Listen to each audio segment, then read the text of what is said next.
kababayan, magluluto tayo ng sasiw, yung pork belly.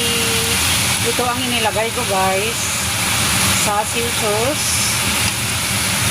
Marinate ko po yan ng red bean curd, saka nilagyan ko ng kunting soy, dark sauce.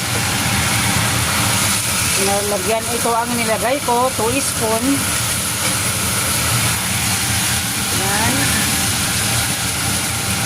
Gawa tayo ng sasiw. I-prito ko muna ng konti, saka ko lagyan ng tubig hanggang sa lumambot.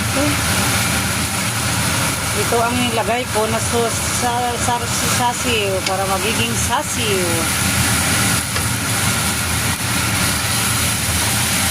Balibaliktarin muna.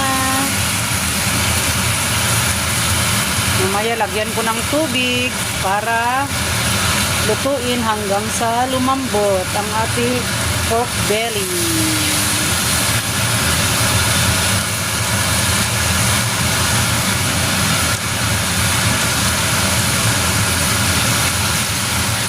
Ayan, at ilalagay na natin ang ating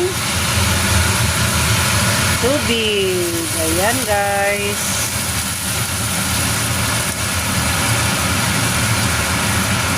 Palambutin natin yan hanggang sa mag-sticky ang ating sauce.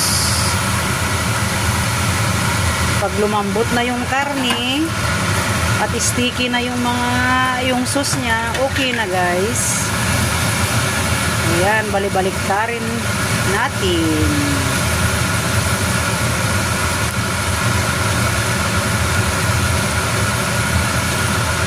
Okay guys, salamat sa inyong panood. Tatakpan ko na para palambutin natin ang ating karni.